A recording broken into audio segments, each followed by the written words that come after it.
2024 లేదా 25లో డిగ్రీ లేదా బీటెక్ చదివారా? సాఫ్ట్‌వేర్ జాబ్ కోసం ఎదురు చూస్తున్నారా? అయితే కోడ్ జ్ఞాన్ 100 డేస్ కోర్సులో చేరండి. జాబ్ సాధించండి. నమస్కారం సార్. నమస్తే అండి శ్రీ గారు. సార్, పేరెంట్స్ పిల్లలకి ఆస్తి ఇచ్చే ముందు కొంతమంది సెటిల్మెంట్ డీడ్ గాను ఇస్తూ ఉంటారు. ఇంకొందరు గిఫ్ట్ డీడ్ గా ఇస్తూ ఉంటారు. ఇవి రెండింటి మధ్యలో ఉన్న డిఫరెన్స్ ఏంటి సార్? వెరీ ఇంట్రెస్టింగ్ వస్తుంది శ్రీ గారు. డాక్యుమెంట్స్ రాసే క్రమంలో కొంతమందికి డౌట్స్ వస్తూ ఉంటాయి. అంటే with in the family members documents రాసేటప్పుడు సెటిల్మెంట్ డీడ్గా రాయొచ్చా లేదా గిఫ్ట్ డీడ్గా ఇవ్వాలని చెప్పి కొంతమంది కూడా అడుగుతుంటారు. ఎందుకంటారంటే ఫస్ట్ సెటిల్మెంట్ డీడ్ అయినా గిఫ్ట్ డీడ్ అయినా మనకి స్టాంప్స్ అండ్ రెవెన్యూ యాక్ట్ ఏదైతే 1908 ప్రకారం కొంత కన్సెషన్ కూడా వచ్చే అవకాశం కూడా ఉంటుంది. సో కన్సెషన్ ఎలా వస్తుందంటే with in the blood relations గ్రూప్లో మాత్రం కన్సెషన్ వచ్చే అవకాశం కూడా ఉంది. మనకి ఫ్యామిలీ అంటే ఇప్పుడు నేను చెప్పినటువంటి విత్ ఇన్ బ్లడ్ గ్రూప్ అంటే ఏ రిలేషన్స్ వస్తాయి నేను మీకు ముందుగా చెప్పే ప్రయత్నం చేస్తాను. Husband wife, father son, father daughter, brothers and sisters, grandfather and grandson, grandfather and granddaughter, these are the main with in the group of family అంటారు. అంటే అంకుల్స్, ఆంటీస్ వీళ్ళందరూ కూడా రిలేషన్స్లోకి ఇప్పుడు నేను చెప్పిన act ప్రకారం రారు. So for example ఇక్కడ రమేష్ అన్నటువంటి ఒక ఫాదర్ సురేష్ అన్నటువంటి తన సన్నకి ప్రాపర్టీ ఇవ్వాల్సిన క్రమంలో ఏది రాస్తే బెస్ట్ అంటే ముందుగా అసలు సెటిల్మెంట్ డీడ్ ఎలా ఉంటుంది, గిఫ్ట్ డీడ్ ఎలా ఉంటుంది. సెటిల్మెంట్ డీడ్ అంటే ఒకసారి ప్రాపర్టీ మనకి సెటిల్మెంట్ డీడ్ ప్రకారం ప్రాపర్టీ ఇచ్చేస్తామంటే ఆ వెరీ నెక్స్ట్ నుంచి ఆ ప్రాపర్టీ మీద పూర్తి రైట్స్ అన్నవి వాళ్ళకే చెందుతాయి. This is called a settlement deed. Once కానీ ఒకసారి ప్రాపర్టీ మనం సెటిల్మెంట్ డీడ్ చేసి రాసి ఇచ్చేసామంటే ఇప్పుడు ఈ రమేష్ అన్న వ్యక్తిని సురేష్ కానీ ప్రాపర్టీ రాసి ఇచ్చేసారంటే వెరీ నెక్స్ట్ డే నుంచి ఆ ప్రాపర్టీని 100% దాని మీద లీగల్ రైట్స్ అనేవి వచ్చేసి ఉంటాయి. ఇక్కడ గిఫ్ట్ డీడ్ అనేది కొన్ని సందర్భాల్లో ఛాలెంజ్ చేసే అవకాశం ఉంటుంది. ఒకవేళ ఒక తండ్రి తన కొడుకైనటువంటి ఒక పర్సన్కి గిఫ్ట్ డీడ్ రాసిస్తే అక్కడ ఉన్నటువంటి కోపర్సన్స్ ఎవరైనా ఫ్యామిలీ మెంబర్స్ ఎవరైనా ఉన్నారనుకోండి, అంటే సిస్టర్ కానీ ఇంకొక బ్రదర్ కానీ మరొక బ్రదర్ కానీ ఉంటే మాకు రాయకుండా తనకే రాసిచ్చారని చెప్పి గిఫ్ట్ డీడ్ని ఛాలెంజ్ చేసే అవకాశాలు ఉంటాయి కోర్టులో. కానీ ఇక్కడ సెటిల్మెంట్ డీడ్ ఏంటంటే వెరీ స్ట్రాంగ్ వెపన్ అన్నమాట. అంటే నేను బీయింగ్ ఎన్ అడ్వకేట్గా నేను సజెస్ట్ చేసేది ప్రాపర్టీని గిఫ్ట్ డీడ్ కాకుండా సెటిల్మెంట్ డీడ్గా రాసుకుంటే చాలా బెస్ట్ ఆప్షన్ అవుతుంది. ఎందుకంటే సెటిల్మెంట్ డీడ్ని ఛాలెంజ్ చేయడం అనేది కోర్టులో చాలా కష్టం, దాన్ని క్యాన్సిలేషన్ చేయడం కూడా చాలా కష్టం. గిఫ్ట్ డీడ్ని కొన్ని సందర్భాల్లో అంటే ఏదైనా ఇష్యూస్ ఉంటాయి, నేను చెప్తాను చివరిలో చెప్తాను ఏ సందర్భాలు మనం క్యాన్సిలేషన్ చేసుకునే అవకాశం ఉంటుందని. సో ఈ రెండు పాయింట్స్ అవి చూసేటప్పుడు గిఫ్ట్ డీడ్కి సెటిల్మెంట్ డీడ్కి పెద్దగా స్టాంప్ డ్యూటీ యొక్క ట్యాక్స్ ఏదైతే స్టాంప్స్ అండ్ రెవెన్యూ మనం ట్యాక్స్ చెల్లించాలో పెద్దగా వేరియేషన్ ఉండకపోవచ్చు. 1.5 to 2.5%, 3% మధ్యలోనే ఉంటుంది ప్రాపర్టీ వాల్యూ మీద. మరొకటి సెటిల్ డీడ్ చేసేటప్పుడు అంటే ప్రాపర్టీ సెటిల్మెంట్ డీడ్ మనం మెన్షన్ చేసుకునేటప్పుడు పర్టికులర్గా దానికి ఇంత కాంపౌండ్ అమౌంట్ అని చెప్పి ఏదైతే మన కన్సిడరేషన్ అనేది ఇక్కడ అమౌంట్ని కన్సిడరేషన్ చేయాల్సిన అవసరం ఉండదు.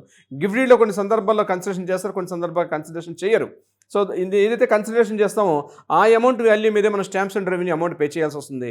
ఇక్కడ ఆ అమౌంట్ చేయాల్సిన అవసరం లేదు. ఎగ్జాంపుల్ నేను చెప్తాను చూడండి. రీసెంట్గా నా దగ్గరకు వచ్చిన ఒక కేసు నేను మీతో షేర్ చేసుకునే ప్రయత్నం చేస్తాను. ఒక ఫాదరు 80 ఏళ్ళ ఫాదరు, అతనికి 2 పిల్లలు ఉన్నారు, కొడుకు కూతురు ఉన్నారు. సో వీళ్ళ మిగిలిన ప్రాపర్టీ అసెట్స్ మీద వాటి మీద వచ్చిన దీని మీద ఒక ఫ్లాట్ కూడా కొనుక్కున్నారు వాళ్ళు. ఒక 2000 SFT ఒక ఫ్లాట్ పర్చేజ్ చేయడం కూడా జరిగింది. ఇక్కడ ఫాదర్ ఏం చేశారంటే ఫాదర్ అండ్ సన్ ఇద్దరు కలిసి తమ ఇద్దరు జాయింట్ పేరు మీదుగా రాసుకోవడం జరిగింది. సో నా దగ్గరికి వచ్చారు, సార్ ఈ ప్రాపర్టీ నాదే కదండి, ఫాదర్ పేరు ఉంది, నా పేరు మీదుగా ఉంది, ఇద్దరం కలిసి మేము జాయింట్గా పెట్టుకున్నాం అన్నప్పుడు నేను వాళ్ళకి సజెస్ట్ చేసింది ఏంటంటే మీ ఫాదర్ ఏదైతే ఉంటుందో ఫర్ ఎగ్జాంపుల్ 2000 SFT అని మెన్షన్ చేస్తున్నాం కాబట్టి ఆ 2000 SFTలో మీది 1000 SFT, మీ ఫాదర్ 1000 SFT. సో మరలా మీకు ఒక సిస్టర్ ఉంది అంటున్నారు, ఫ్యూచర్లో మరలా మీ సిస్టర్ వచ్చి క్లెయిమ్ చేసుకునే అవకాశం ఉంటుంది. నాకు కూడా ఇందులో ప్రాపర్టీ ఉంది, ఎందుకంటే ఫాదర్ ప్రాపర్టీ ఆల్రెడీ 80 ఏళ్ళు.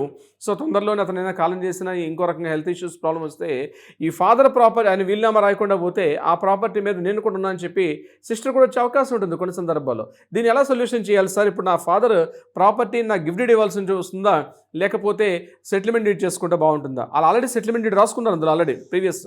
సో ఇప్పుడు నేను ఏం చెప్పానంటే ఇక్కడ సెటిల్మెంట్ డీడ్ లేకుండా ఏదైతే తన ప్రాపర్టీ షేర్ ఉందో దాన్ని రిలీజింగ్ ఆర్డర్ పెట్టుకోమని చెప్పాను. ఆ 1000 SFT కూడా ఇతని పేరు మీద రిలీజింగ్ ఆర్డర్ పెట్టుకోవడం జరిగింది. సో సెటిల్మెంట్ డీడ్లో ఉండడం అడ్వాంటేజ్ అంటే మిగిలినటువంటి ఫ్యామిలీ మెంబర్స్ ఎవరు కూడా కోర్టులో ఛాలెంజ్ చేసే అవకాశం పెద్దగా ఉండదు సెటిల్మెంట్ డీడ్ వల్ల. ఓకే కానీ గిఫ్ట్ డీడ్లో మాత్రం ఛాలెంజ్ చేసుకునే అవకాశం ఉంటుంది. సార్, మరి మీరు అన్నట్టుగానే ఎవరైనా కూడా సెటిల్మెంట్ డీడ్ చేసినా లేదంటే గిఫ్ట్ డీడ్ చేసినా కూడా ఇవి రెండింటిని మనం క్యాన్సిల్ చేసుకునే ఆప్షన్ ఉంటుందంటారా? ఎగ్జాక్ట్లీ. సెటిల్మెంట్ డీడ్ని క్యాన్సిల్ చేయడం చాలా కష్టంతో కూడుకున్న పని. ఒకసారి సెటిల్మెంట్ డీడ్ సన్న పేరు మీద కానీ ఇప్పుడు నేను చెప్పినట్టు ఫ్యామిలీ మెంబర్స్లో ఉన్నటువంటి మెంబర్స్ పేరు మీద జరిగిన తర్వాత సెటిల్మెంట్ డీడ్ చేయడం చాలా కష్టంతో కూడుకున్న పని. అది ఎస్ఆర్ఓ కాదు కదా, సబ్ రిజిస్ట్రార్ కాదు కదా, డిస్ట్రిక్ట్ రిజిస్టర్ ఆఫీసర్ కూడా ఆయన చేతిలో పవర్స్ లేవు. అది కేవలం కోర్టు నుంచి మాత్రమే డిగ్రీ ఆర్డర్ తీసుకొని రావాల్సి వస్తుంది. అలా కాకుండా గిఫ్ట్ డీడ్ చేసినట్లయితే మాత్రం కొన్ని సందర్భాల్లో కోర్టులో ఛాలెంజ్ చేసి స్టే ఆర్డర్ కూడా మనం తీసుకొచ్చే అవకాశం ఉంటుంది. బట్ సెటిల్మెంట్ డీడ్లో అట్లా ఉండే అవకాశం మాత్రం ఎట్టి పరిస్థితుల్లో లేదు. ఇంకొకటి, క్యాన్సిల్ చేయడం హైలీ ఇంపాసిబుల్. కానీ కొన్ని ఎక్స్ట్రీమ్ కండిషన్స్లో గిఫ్ట్ డీడ్ మాత్రం క్యాన్సిల్ చేసుకున్న రైట్స్ ఉంటాయి. ఎలాగుంటే నేను చెప్తాను. ఫర్ ఎగ్జాంపుల్, ఇతను సీనియర్ సిటిజన్, 2007 యాక్ట్ అంటే ఏంటి? సీనియర్ సిటిజన్ యాక్ట్ అంటే వాళ్ళ యొక్క మెయింటెనెన్స్ సంబంధించి welfare the maintenance act of 2007 act ప్రకారం సీనియర్ సిటిజన్స్ ఎవరైనా ఉన్నారంటే వాళ్ళు ఏం చేస్తారంటే, ఈ ప్రాపర్టీ నేను ఆ టైంలో నాకు బలవంతంగా పెట్టి తీసేసుకున్నాడు కాబట్టి మళ్ళీ నేను క్యాన్సిలేషన్ చేసుకోమని చెప్పి పెడితే గిఫ్ట్ డీడ్ క్యాన్సిల్ చేసుకునే అవకాశం ఉంటుంది. కానీ ఇక్కడ సెటిల్మెంట్ డీడ్ విషయానికి వచ్చినట్లయితే కేవలం 3 కారణాల్లో మాత్రం నిలుపుదల చేసే అవకాశం వస్తుంది. బట్ హైలీ ఇంపాసిబుల్ అంటే దాన్ని కోర్టులో ఛాలెంజ్ చేయడం చాలా టైంతో కూడుకున్న పని. అదేవిధంగా ఇంకొకటి మనీతో కూడుకున్న పని. అక్కడ కూడా కోర్టులో ఇప్పుడు నేను చెప్పే 3 పాయింట్లు చెప్తాను. 3 పాయింట్లు అంటే, ఒకటి, మోసం చేసి ఆ ప్రాపర్టీని సెటిల్మెంట్ డీడ్ కొడుకు రాయించుకున్నటువంటి ఎవిడెన్సెస్ కానీ బలంగా ఉన్నప్పుడే మోసం అన్నటువంటి దాన్ని మనం కోర్టుకి వెళ్ళి క్యాన్సిలేషన్ చేయించుకునే అవకాశం ఉంటుంది.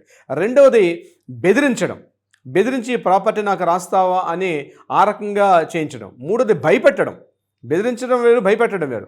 భయపెట్టి ఆ ప్రాపర్టీని తన పేరు మీదుగా సెటిల్మెంట్ చేసుకున్నట్టుగా ఉన్నటువంటి ఆధారాలు కానీ కోర్టుకు సమర్పించినప్పుడు మాత్రమే ఇవి చూపించాలి. ఈ ఆధారాలు చూపించడం చాలా కష్టంతో కూడుకున్న పని. కాబట్టి settlement deed as being an అడ్వకేట్గా నేను సజెస్ట్ చేసేది, ఎప్పుడైనా with in the family members గ్రూప్లో మాత్రం సెటిల్మెంట్ తీసుకోవడం. తెలంగాణలో కానీ ఆంధ్రప్రదేశ్లో కానీ మనకున్నటువంటి ఫ్యామిలీ మెంబర్స్ యాక్ట్ ప్రకారం కేవలం with in the group of. కొన్ని సందర్భాల్లో గ్రాండ్ ఫాదర్ గ్రాండ్ చిల్డ్రన్ కూడా తన ప్రాపర్టీని సెటిల్మెంట్ డీడ్కి ఇచ్చే అవకాశం ఉంటుంది. కానీ మీకు రీసెంట్గా మెడ్రాస్ హైకోర్టు ఒక కోర్టులో తీర్పు ఇవ్వడం కూడా జరిగింది. అందులో ఏం చెప్పారంటే, గ్రాండ్ ఫాదర్ మాత్రం ఇక్కడ ఫ్యామిలీ మెంబర్స్ గ్రూప్లోకి రాడు. తమిళనాడులో రీసెంట్గా వచ్చినటువంటి మెడ్రాస్ హైకోర్టు తీర్పులో గ్రాండ్ ఫాదర్ అంటే తాతయ్య గారు, తాతమ్మలు వీళ్ళెవరు కూడా ఈ ఫ్యామిలీ మెంబర్స్ గ్రూప్లోకి రారు. ఒకవేళ కానీ తాతయ్య గారు ప్రాపర్టీని ఇవ్వాలంటే తప్పనిసరిగా ఇతను మళ్ళీ రెగ్యులర్గా ఉన్నటువంటి సేల్ డీడ్ ప్రాపర్టీ కానీ ఇతరత్ర మార్గాలు చేసుకోవాలి తప్పించి, జీపీఏ కానీ ఏజీపీఏ కానీ లేకపోతే సేల్ డీడ్ చేసుకోవాలి తప్పించి, ఈ సెటిల్మెంట్ డీడ్ అనేవాడు తమిళనాడు యొక్క ప్రభుత్వంలో రాలేదు. కానీ మన ఏపీ తెలంగాణ రాష్ట్రాలు చేసుకునేటప్పుడు మాత్రం settlement deed is the best option. Gift డీడ్కి మించి సేఫ్టీ అండ్ సెక్యూరిటీ సెటిల్మెంట్ డీడ్లో ఎక్కువగా ఉండే అవకాశం ఉంటుంది సిరి గారు.